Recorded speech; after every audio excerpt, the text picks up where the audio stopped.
In the winter of 1757, in a frozen village deep in the Russian Empire, a peasant named Kondratya Selivanov stood before a small gathering of believers with a knife in his hand and a radical interpretation of Scripture burning in his mind.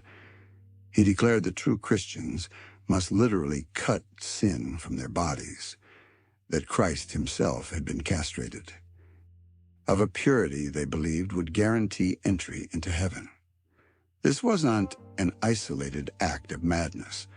Over the next 170 years, thousands of Russians across the empire would join the Skoptsy, the castrated ones, forming secret communities, amassing fortunes, and enduring waves of persecution from 3 successive governments, the Tsars.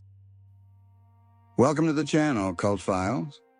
Today we're investigating the Skoptsy, Russia's castration cult, a sect that took Christian asceticism to its most extreme and literal conclusion, creating communities of mutilated believers who lived seemingly normal lives as merchants and farmers while hiding a secret that would shock even their closest neighbors.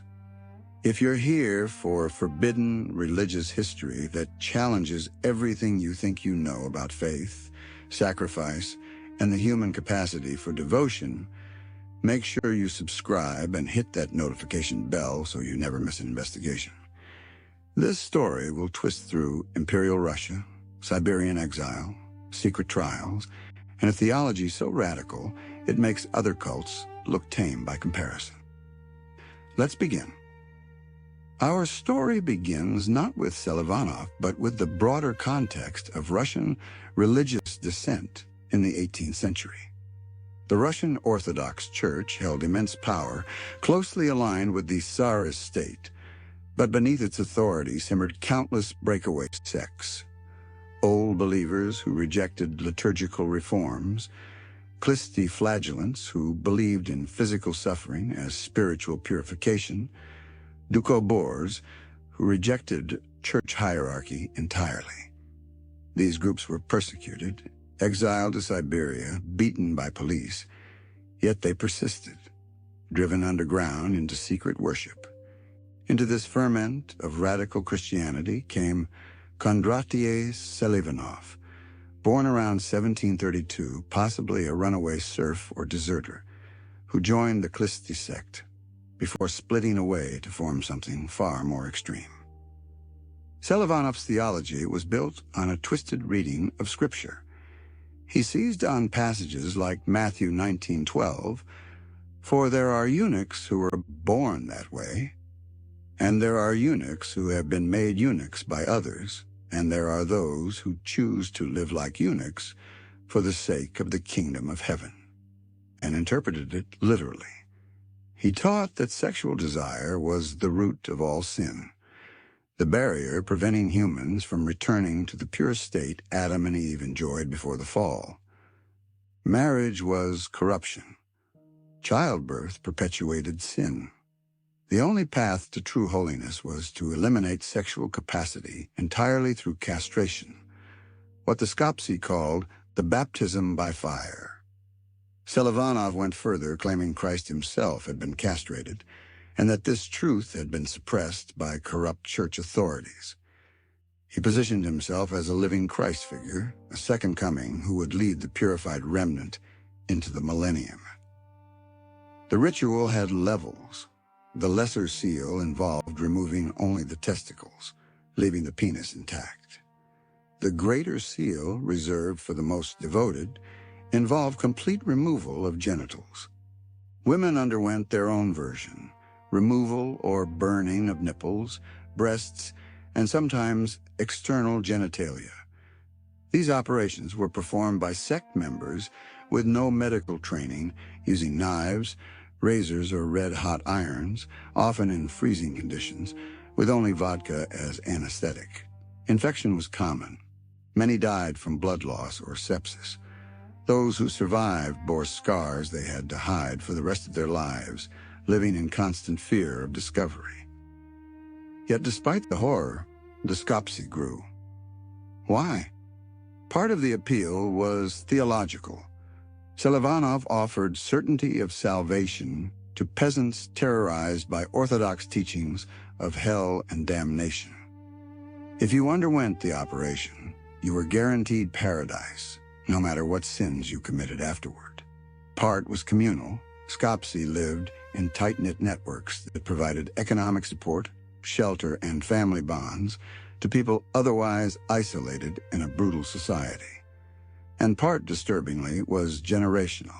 Skoptsy couldn't reproduce biologically, so they recruited, often adopting orphans, or convincing entire families to join, creating hereditary communities where children grew up knowing they would one day undergo the operation. By the early 1800s, Skoptsy communities existed across Russia, in Moscow, St. Petersburg, Siberia, the Volga region. They were disproportionately successful economically. Unable to have families, they poured energy into business, becoming wealthy merchants, moneylenders, and traders. Skoptsy were known for honesty and thrift, trusted partners in a society riddled with the corruption. Outsiders had no idea why these respectable merchants lived in communal houses, never married, and wore high-collared shirts, even in summer, to hide scars. The sect maintained absolute secrecy through oaths, coded language, and rituals binding members for life. Before we go deeper into how the Russian state discovered and tried to destroy them, if you're finding this investigation as disturbing and fascinating as we are, take a moment to subscribe to Cult Files and hit that notification bell. This kind of deep dive into extreme religious movements that powerful institutions tried to erase doesn't get promoted by algorithms unless you actively support it. Your subscription helps us keep investigating. Let's continue. The Tsarist government first became aware of the Skoptsy in the 1770s, when police arrested Selivanov and several followers after informants reported the sect's practices. Selivanov was declared insane, imprisoned briefly, then exiled to Siberia. But exile only spread the sect. Siberia was already full of religious dissidents, and the Skoptsy found fertile ground among other persecuted groups. Selivanov eventually returned from exile, bolder than ever, claiming to be Tsar Peter III reborn, the murdered husband of Catherine the Great, and attracting high-level converts, including minor nobility and wealthy merchants who funded the movement. By 1797, he was back in St. Petersburg, living openly, holding secret meetings. Tsar Paul I, briefly on the throne, was fascinated by mystics and allowed Selivanov an audience. The cult leader allegedly tried to convert the Tsar himself, which ended predictably.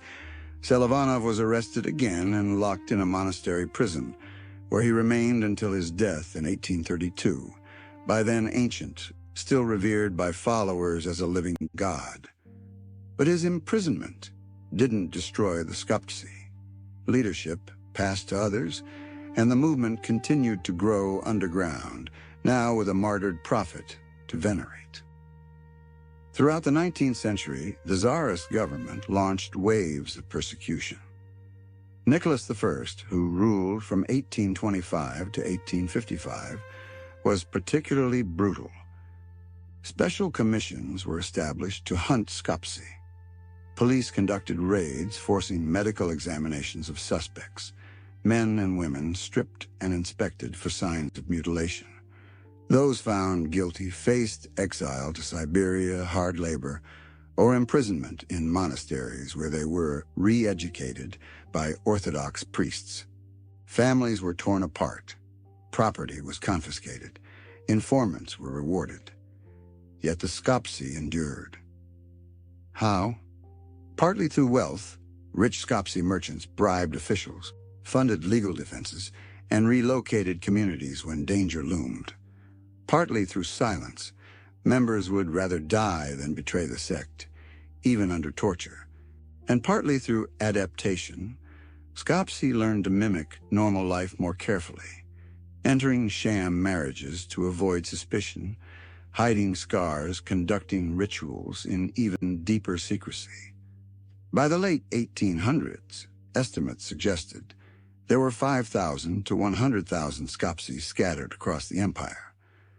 No one knew for sure because they were invisible until caught. The theology evolved over time, becoming stranger. Some Skoptsy began teaching that their castrated state made them a third sex, neither male nor female, spiritually superior to ordinary humans. They developed elaborate rituals involving ecstatic dancing, singing, and speaking in tongues, holdovers from their Clisty roots. They believed that when 144,000 Skoptsy had been created, the number from Revelation, Christ would return and establish an earthly kingdom ruled by the castrated saints. Meanwhile, they lived double lives, respected businessmen by day, secret sectarians by night, their wealth growing, their numbers slowly expanding through recruitment. Then came 1917. The Bolshevik Revolution overthrew the Tsar, and Lenin's new Soviet state declared war on all religion, orthodox, sectarian, everything. At first, some Skoptsy hoped the communists might tolerate them, since they rejected orthodox hierarchy and lived communally. But the Soviets saw them as a degenerate cult, promoting self-harm and exploiting the ignorant. In the 1920s, OGPU's secret police launched new crackdowns, more systematic and ruthless than anything the Tsars attempted. Skoptsy were rounded up, sent to psychiatric hospitals, labor camps, or simply shot as enemies of the people. Their communal houses were seized. Children were taken and placed in state orphanages. By the 1930s, under Stalin's full totalitarian grip, the Skoptsy were effectively destroyed as an organized movement. The last known trials happened in the early 1930s. Survivors went even deeper underground or abandoned the sect entirely. Stalin's purges and World War II finished the job. Entire communities died in camps, starved in the Gulag, or were killed in the Nazi invasion. By 1945, the Skoptsy had vanished from history, remembered only in police archives and academic footnotes. Or had they? Here's the final eerie twist. In the 1990s, after the Soviet Union collapsed and archives opened, researchers found evidence that small pockets of Skoptsy may have survived into the 1960s and even 1970s in remote Siberian villages, aging, castrated men and women living quietly, the last remnants of a 200-year-old sect. Some claim to have met elderly Skoptsy in the 2000s, though verification is impossible. If they existed, they took their secrets to the grave. The sect that once dreamed of 144,000 members and a millennial kingdom died out in silence, unmourned by history. So what do we make of the Skoptsy? On one level, they're the ultimate example of religious extremism taken to a horrifying logical conclusion. A theology of purity that demanded literal physical mutilation, enforced through community pressure and promises of salvation. On another level, they're a case study in how marginalized people create radical identities and tight-knit communities to survive hostile environments, even when those identities involve self-harm. The Skoptsy were victims of poverty, of religious terror, of a society that gave them few options for meaning or security. But they were also perpetrators, recruiting children, performing operations that killed many, and perpetuating a cycle of trauma disguised as holiness. The strangest part? They weren't entirely irrational. Given the grinding brutality of Tsarist and Soviet Russia, the promise that enduring one terrible operation would guarantee eternal paradise and immediate economic and social support in this life had a twisted logic. The Skoptsy offered certainty in an uncertain world, community in isolation, and identity in a society that treated peasants as disposable. That thousands of people chose castration over the alternatives speaks to the desperation and spiritual hunger of their era.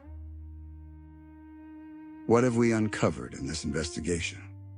The Skoptsy were one of history's most extreme religious sects, a cult that turned self-mutilation into sacrament, and somehow endured 170 years of persecution across 3 governments before finally disappearing into the Siberian cold. They challenge every easy assumption about faith, sacrifice, and what human beings are capable of believing and enduring. Their story is horrifying, tragic, and deeply human, a reminder that the line between devotion and destruction is thinner than we'd like to admit. If this investigation has made you think differently about the extremes of religious belief and how cults exploit desperation, then make sure you like this video, leave a comment with your thoughts or questions, and subscribe to Cult Files for more deep dives into the forbidden histories that challenge everything we think we know. What cult or secret society should we investigate next? Let me know in the comments below. Thanks for watching. This is Cult Files, signing off. Until the next uncomfortable truth.